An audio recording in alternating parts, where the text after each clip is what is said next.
He's right here. Okay, everybody, I would like to welcome in Rolex Rankings #1, Stacy Lewis. I'm sure the sound of that hasn't gotten old just yet. It's probably been a whirlwind of 48 hours since your win in Phoenix. You said you got in super early here yesterday and went to go work out in the morning with your trainer. Was there any celebrating? What's the past 48 hours really been like? It's been pretty crazy. I stayed with Betsy King last week, and so we just went back to her house afterwards, and she was nice enough to cook us a nice dinner and just kind of sat around with my dad and my team, and we just kind of did a little celebration there. And I was funny that night. I was going to the airport, and I got a text from my trainer, and he said he was coming out this week, and he said, "I'll see you at the gym at 9 a.m." So he's kind of the one person that it's great that we did that, but we have to get back to work too. Now, it was projected you were going to be #1 after your win, so you pretty much knew. But Monday morning, the official rankings come out. What was the feeling that you actually saw your name next to #1? Was it any different? Was that kind of what hit home that you're like, I did it, there I am? It was a little strange, definitely, to see myself there. I don't think it's really kind of hit me over the last 2 days. People have come up to me, and one of my friends, her parents live in Boston, and they said, I was on the front page of the Boston Globe, and then just kind of how big it really is and how much publicity it's gotten. And, I didn't realize it was such a big deal at the time, but it's kind of hit me the more I've talked about it and the more people that have said congratulations and that they saw it. Sure. I'm sure your text message, email, fax machine, Twitter, whatever you have is going to be blowing up.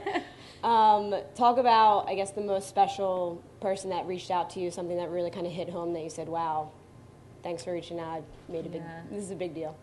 I think I got a bunch of them. I turned my phone on. I think I had at least 60 texts when I first turned it on, and haven't gotten back to all of them, obviously. But the coolest one, I think, is the one I got from Yanni. I know she may have said that she wanted to lose that spot to take, to kind of help her, but I know she didn't want to lose #1, and she was very nice to me, and congratulations, you played awesome, and kind of added at the end that she was coming after me now and to watch out. So,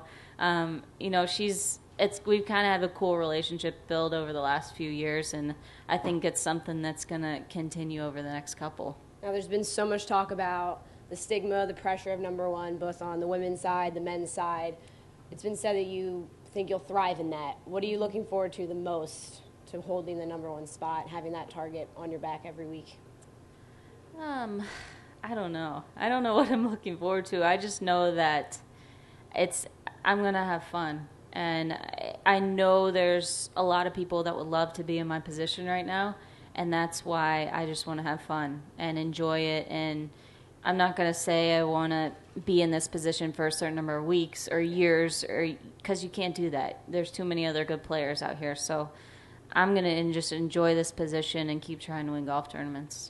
Now, let's talk about the fellow who's joining us here to your left. Last week, they had some players featured as bobbleheads. You had one of your own. Yes. But it looks like you got the exclusive edition Mike Wan bobblehead. I'm not sure how much that looks like Mike. I don't know what his review of that would be, but we saw you posted on Twitter kind of your edition of where in the world is Mike Wan. Right. So talk about how that idea came up and where that's going. Well, everybody got bobbleheads of me last week, and we were kind of playing around with them. So I thought I could have some fun with Mike, and the tournament actually gave it to me. I think this is one of the only ones. So he had some fun out on the golf course today. He drove a Kia. He was kind of popping out of the hole at one point. So we just kind of had some fun with it, and having some fun with Mike. And I told him I was doing it, so he was fine with it. Good. All right. Questions for Stacy?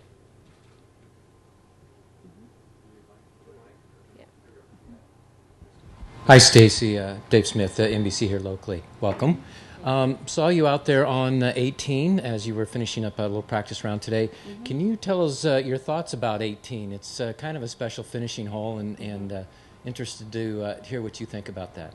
Yeah, I think you look at this golf course, I think 18 is the best hole on the course. And the fact that it's a finishing hole, I think, makes it even better. it's a hard driving hole. It's maybe not driver depending on the wind, but I think there's going to be a lot happen on that hole, good and bad probably. So it will definitely make for a good finish to this tournament. Stacy, your back issues have been well chronicled. I'm wondering, did you ever consider going to the belly putter or anchoring or a long putter because of your back? And where do you stand on that proposed rule change? Well, I have played around with a belly putter, just had some friends that had one, and it's hard. I can't do it. I've never had any issues with my back as far as putting too long or anything like that, so I've never had to go to it that way. But I think it's hard. I think the people, if you can putt that way, more power to you, and I really don't have a problem with it. I have more of a problem actually with viewers being able to call in rulings, but I think there's other things in the game. You look at how far everybody's hitting the ball right now and how much the ball spins and the grooves on wedges. I think there's a lot more bigger issues than whether you're anchoring a putter or not. In the aftermath of that, your win and the rules thing and all that, I mean, obviously the focus was on the win, which it should have been. Yep. You just made mention of the viewer thing, so expand on that a little more. What really gets to you about that ability for a viewer to do that? I think the hard part about our situation is, Travis didn't even know that his foot moved until he saw it on TV. He didn't know it even moved. So the hard part is that I think a viewer at home doesn't know what your intent of what you're doing in that situation. And, if I had seen Travis do that, I probably would have called the penalty, and he would have told me if he did that. But neither one of us knew that we did it at the time. So it was a weird and it was a tough situation. But it was strange that night. I had an unbelievable sense of calm about the whole situation. I walked out of the media center, and my dad and Travis and my coach were kind of sitting on the side of the putting green, not really saying anything, had their heads down. And I kind of clapped my hands. I said, "Hey, we got a golf tournament to win. It's not a big deal. We're going to move on, and we're going to win this tournament." And that was my mindset the whole time. Just separate follow-up.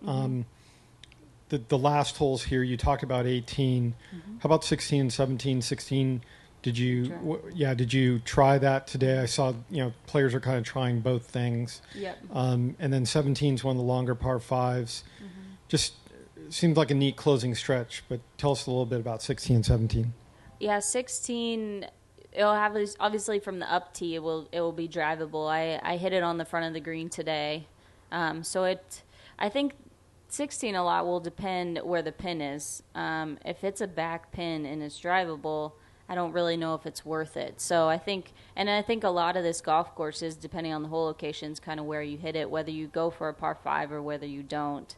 And then, a lot of the par 5s on this golf course, they kind of have to move some tees up, I think, to make them reachable. So I'd like to see them do that just to create some variation in there, so you're not just kind of driver through a wedge. It gets a little monotonous at times. Congratulations on number 1. Thank you. You talked about your back issues growing up. Did you ever think growing up, all those days in a back brace, that you would ever be number 1 on the LPGA Tour? And talking to that, if so, who was your number 1 motivating person that kept pushing you along every time you wanted to give up, potentially? Well, as far as the golf side, I never really dreamed of being on tour playing golf. I played golf because I liked it, and my dad told me I needed to get a college scholarship. So that was kind of the reason that I played. And then, if you look at the throughout my back stuff, it was probably my mom. She was the one that we went back and forth to the doctor over and over again, and there were plenty of times I took my brace off and told her I wasn't going to wear it anymore, and she said, "No, you're going to put that thing back on." And she was the one that really kind of put that mentality, that never give up mentality in me, that it wasn't an option. I was going to wear the brace. We were going to do this. We were going to do that, and it was going to be fine at the end. And she put that. I think the way I am on the golf course now is because of that.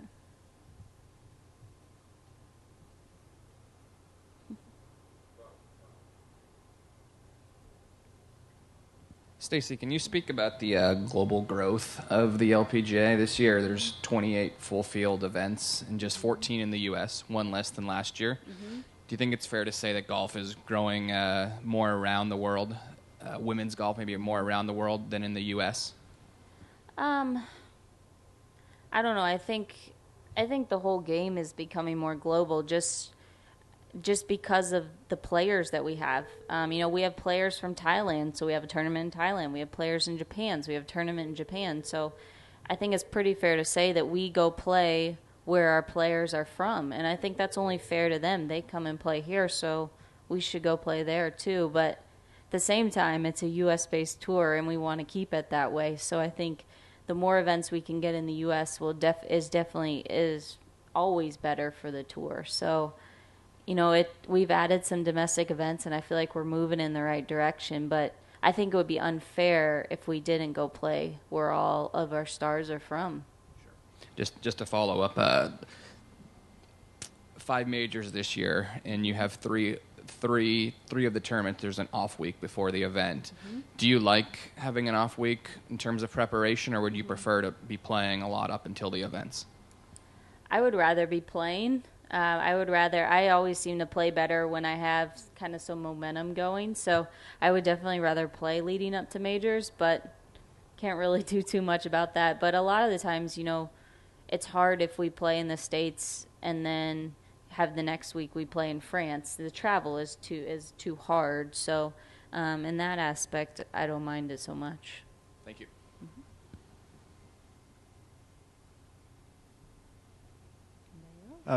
Could you just give your? I'm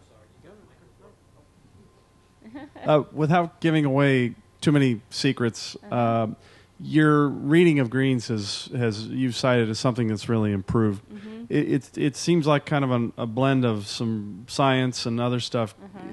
Again, without giving too much away, can you explain how that works? Yep, it's aim point, and everybody can go take a class and learn it. So I guess it's not too much of a secret, but I learned it, it's been a little over almost 3 years, I guess, 2.5, 3 years. And it's really based on gravity and how water flows off of a green. And so every time I walk up to a hole, I'm trying to find a straight putt. And once you find a straight putt, it's how much slope is there. What affects the read is how much slope is there, and then how far away you are from the straight putt. So the further you get from the straight putt, the more it's going to break. And so it's a combination of that, and you have a little chart that gives you the exact read for every single putt. So it's almost like cheating. I can walk around and have down to the inch how far every putt's going to break. And so and yet that's the thing too, is you're walking around, you're feeling it with your feet versus looking at it. And that's kind of the big difference, because a lot of times golf courses try to throw you off visually with mounds or hills or whatever it may be on how putts break. Sounds easy. One more. Pretty easy, right? One more question, if I may. Can you give your assessment of the field per se? Here you are, number one, and this tournament is being touted having 99 of the top 100 players here. Talk about the competition. Talk about what it means to have everyone, show up in that manner for this tournament. Well, I think it shows to the sponsor and the venue and where we are that, everybody wants to be here. And anytime I think you can get the best players in the world together on the same golf course, what more can you ask for? I want to win when the best players are there. That's when you want to win those tournaments. So certainly I think we have a lot of the top 20, 30 in the rankings are here. And, it's a tremendous field for, I think a lot of it actually has to do with leading up to a major that usually kind of gets people there. But, Kia always puts on such a great event that everybody seems to show up for. If you have similar conditions to what you have today, what would you see as the scoring being like here, and what's going to be the most difficult part about the golf course? I don't know. I mean, I see scores. I'm never good at the numbers thing, but I see scores being fairly low just because the greens are pretty soft. But there are also going to be some high scores because if you get on the wrong side of the greens, you can make some big numbers pretty easy. But I think scoring will be good. It's hard to tell a new course. You kind of never know. But there's the par fives you're gonna all have wedges into. There's some holes where you don't really have a lot of long irons into holes. You have some mid irons, so I think it's gonna be fairly scoreable. This is a good prep course for the craft in 2 weeks, say, compared to a look. Much of a difference, do you think? This course really isn't much like that course at the craft, unfortunately. Beside the long rough, this one's pretty hilly, different greens, slower greens than we're going to see at the major. So, other than the long rough, I don't think it's really going to help too much. I think it's just more the fact that just getting to play and kind of having to make some putts, that always helps you kind of get ready for a major. I think that's it. Thanks for joining us. Good luck this week. All right, thank you.